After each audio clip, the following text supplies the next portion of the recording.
Madam ಮುಂದೆ ಏನಂತ ನಮ್ಮ ಹೋರಾಟ ಮುಂದುವರಿಯುತ್ತೆ. ಈಗ ನಾವು ಕಮಿಷನರ್ ದೂರು ಕೊಟ್ಟಿದ್ದೀವಿ, ಅವರು ಏನು ಮಾಡ್ತಾರೆ ನೋಡೋಣ, ತನಿಖೆ ಮಾಡ್ತಾರೆ, ಏನು ಬರುತ್ತೆ ನೋಡೋಣ ಮೇಡಮ್. ಬಟ್ ನಿಮ್ಮ ಮುಖಾಂತರ ಏನು ಒತ್ತಾಯ ಮಾಡೋದು ಅಂದರೆ ಇವ್ರ ಮೇಲೆ ಕಾನೂನು ಕ್ರಮ ಆಗಲೇಬೇಕು. ಯಾಕೆಂದರೆ ಕಷ್ಟಪಟ್ಟು ಜನ ಹೂಡಿಕೆ ಮಾಡಿದ್ದಾರೆ ದುಡ್ಡನ್ನು, ಅದಕ್ಕೆ ನ್ಯಾಯ ಸಿಗಬೇಕು, ಪೋಲ್ ಹಾಕ್ಬಾರ್ದು ಜನಗಳ ದುಡ್ಡು ಅಂತಂದ್ಬಿಟ್ಟು ಕೇಳ್ಕೊತೀವಿ. ವರದಿಯಲ್ಲೂ ಕೂಡ ಸುಮಾರು ಇವ್ರ ಬಗ್ಗೆ ಉಲ್ಲೇಖನ ಕೊಟ್ಟಿದ್ದಾರೆ ವರದಿಯಲ್ಲಿ, ಎಲ್ಲ ರೀತಿ ನಿಮ್ಗೆ ವಿವರವಾಗಿ ಹೇಳಿದ್ದೀವಿ, ಓಕೆನಾ. ಹಾಗಾಗಿ ಇವರು ತಪ್ಪು ಮಾಡಿದ್ದಾರೆ, ಅನ್ಯಾಯ ಆಗಿದೆ, ಇದರಲ್ಲಿ ಅವ್ಯವಹಾರ ಆಗಿದೆ ಅಂತ ತನಿಖೆಯಲ್ಲಿ ಉಲ್ಲೇಖ ಆದ ಮೇಲೂ ಕೂಡ ಇವ್ರ ಮೇಲೆ ಕ್ರಮ ತೆಗೆಯೋಕ್ಕೆ ಮೀನಾಮೇಷ ಎನಿಸ್ತಾ ಇದ್ದಾರೆ. ಏನಕ್ಕೆ ಎನಿಸ್ತಾ ಇದ್ದಾರೋ ಗೊತ್ತಿಲ್ಲ ಮೇಡಮ್. ಇದೇ ಜನಸಾಮಾನ್ಯರು ಏನಾದ್ರು ಮಾಡಿದರೆ ಅವ್ರ ಮೇಲೆ ಇಮಿಡಿಯೇಟ್ಲಿ ಕ್ರಮ ಕೈಗೊಳ್ತಾ ಇದ್ರು. ಬಟ್ ಇವರು ಏನು ಅಂತ ಏನಕ್ಕೆ ಅಂತ ಕ್ರಮ ಕೈಗೊಳ್ತಾ ಇಲ್ಲ ಅಂತ ನಮಗೆ ಇದುವರೆಗೂ ಕೂಡ ಎಕ್ಸ್ಟ್ರಾ ಪ್ರಶ್ನೆಯಾಗಿ ಉಳಿದಿದೆ ಮೇಡಮ್. ಡೈರೆಕ್ಟರ್ಸ್ ಎಷ್ಟು ಜನ ಇದ್ದಾರೆ ಈ ಒಂದು ಬ್ಯಾಂಕ್ಗೆ?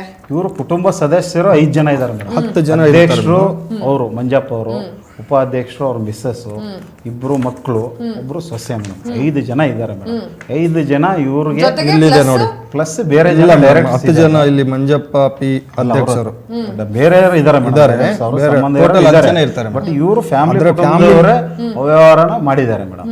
ಈ ಸಾಲವನ್ನ ಫಸ್ಟ್ ಆಫ್ ಆಲ್ ಇವ್ರು ತಗೊಳಂಗೇ ಇಲ್ಲ ಗೈಡ್ಲೈನ್ಸ್ ಇದೆ RBI ಗೈಡ್ಲೈನ್ಸ್ ಇದ್ರೂ ಕೂಡ ಇವ್ರು ಸಾಲ ತಗೊಂತಾರೆ ಅಂತಂದ್ರೆ ಯಾವ ರೀತಿ ಮೇಡಮ್? ಇವರು ಅಂದ್ರೆ ಇವ್ರಿಗೆ ಆದಂತ ಒಂದು ಕಾನೂನು ಇದೆಯಾ? ಬೇರೆಯವರಿಗೆ ಒಂದು ಕಾನೂನು ಇದೆಯಾ?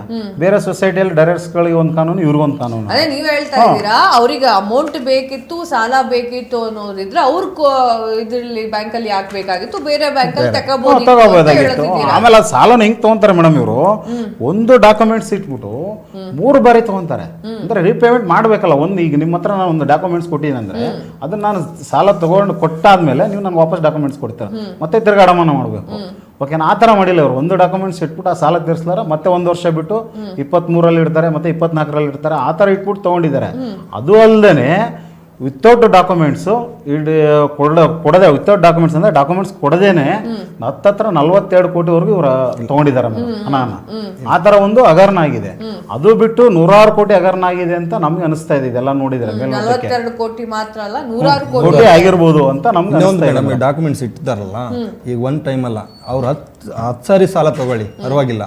ಬಟ್ ಇವ್ರು ಏನು ಮಾಡಿದ್ದಾರೆ, ರೀಪೇಮೆಂಟ್ ಮಾಡಬೇಕು ಒಂದು. ಇಲ್ಲಾಂದರೆ ಅಲ್ಲಿ 10 ಕೋಟಿ ಬೆಲೆ ಬಾಳೋ ಆಸ್ತಿ ಇದ್ದರೆ ಇವರು 5 ಕೋಟಿ ತೊಗೊಂಡಿದ್ರೆ ಅದಕ್ಕೆ ನಾವು ರೀಲೋನ್ ಅಂತ ಮತ್ತೆ ನಾವು ತಗೋಬಹುದು ಮೇಲೆ ಎಕ್ಸ್ಟ್ರಾ ಇದು. ಬಟ್ ಇವ್ರು ಹಂಗೆ ಮಾಡಿಲ್ಲ, ಫುಲ್ ಅಮೌಂಟ್ ತಗೊಂಡ್ಬಿಟ್ಟಿದ್ದಾರೆ.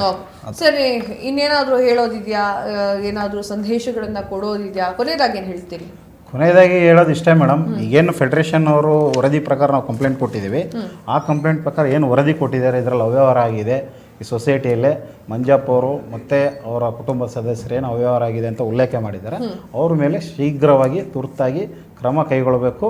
ಜನಸಾಮಾನ್ಯರ ಹಣ ಪೋಲಾಗದಂತೆ ನೋಡ್ಕೋಬೇಕಂತ ನಿಮ್ಮ ಮುಖಾಂತರ ಒತ್ತಾಯ ಮಾಡ್ತೀವಿ. ನೀವು ಏನಾದರೂ ಹೇಳೋದು? ಈಗ ಜನರಿಗೆ ಎಲ್ಲ ಸೌಂದರ್ಯ ಸೊಸೈಟಿಯಲ್ಲಿರೋ ಜನರಿಗೆ ಮೋಸ ಆಗಬಾರ್ದು. ಅವ್ರು ಇಟ್ಟಿರೋಂಥ ಹಣನ ಅವರಿಗೆ ರಿಟರ್ನ್ ಬರಬೇಕು, ನಮ್ಮ ಆಸೆ ಅದೇ ಇರೋದು, ಬೇರೆದೇನಿಲ್ಲ. ಆ ಥರ ಅವ್ಯವಹಾರ ಮಾಡಿದ್ದಾರೆ, 100 ಕೋಟಿ ಆಗಿದೆ, ಆಗಿಲ್ಲ ಅಂತಲ್ಲ. ಬಟ್ ಈಗ ಅದಕ್ಕೆ ಕ್ರಮ ಕೈಗೊಳ್ಳಲೇಬೇಕು. ದಯಮಾಡಿ ನಾವು ನಿಮಗೂ ಹೇಳೋದಷ್ಟೇ, ಒಂದು ಇದಕ್ಕೆ ನ್ಯಾಯ ಒದಗಿಸ್ಕೊಡಿ. ಜನಗಳು ಎತ್ತೆಚ್ಚಿಕೊಳ್ಳಬೇಕು. ಓಕೆ, ನಿಮ್ಮ ಮನೆಗೆ ಬಂದು ಧಮಕಿ ಹಾಕಿದ್ದೇ ನಿಜ ಆಗಿದ್ರೆ ಅಥವಾ ವಿಚಾರಗಳನ್ನ ಕೇಳಿದ್ದೇ ನಿಜ ಆಗಿದ್ರೆ ನೀವು ಮೊದಲು ಹೋಗಿ ಪೊಲೀಸ್ ಸ್ಟೇಷನ್ ಕಂಪ್ಲೇಂಟ್ ಕೊಟ್ಕೊಳ್ಬೇಕು. ಯಾಕಂತಂದ್ರೆ ಯಾವಾಗ ಹೇಗ್ ಬೇಕಾದ್ರೂ ನಡಿಬಹುದು. ಈಗ CCTV ಇಟ್ಕೊಂಡು ಮೀಡಿಯಾಗೆ ಬರೋಕ್ಕಿಂತ ಮುಂಚೆ ಒಂದು FIR ಹಾಕಿ ಬಂದಿದ್ದಿದ್ರೆ ಇಟ್ಸ್ ಗುಡ್ ಅನ್ಕೊಳ್ತೇನೆ ನಾನು.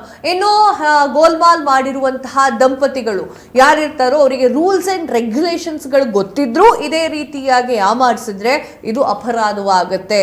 ಅವರ ಬ್ಯಾಂಕ್ ಅನ್ನೇ ಕಸಿದುಕೊಳ್ಳಲಾಗುತ್ತೆ. ಸಾಕಷ್ಟು ಜನ ದುಡ್ಡು ನಂಬ್ಕೊಂಡು ದುಡ್ಡು ತಗೊಂಡಿರ್ತಾರೆ, ದುಡ್ಡು ಇಟ್ಕೊಂಡಿರ್ತಾರೆ. ಯಾರಿಗೂ ಕೂಡ ಗೋಲ್ಮಾಲ್ ಆಗಬಾರ್ದು ಅನ್ನೋದೇ ನಮ್ಮ ಒಂದು ವಿನಂತಿನೂ.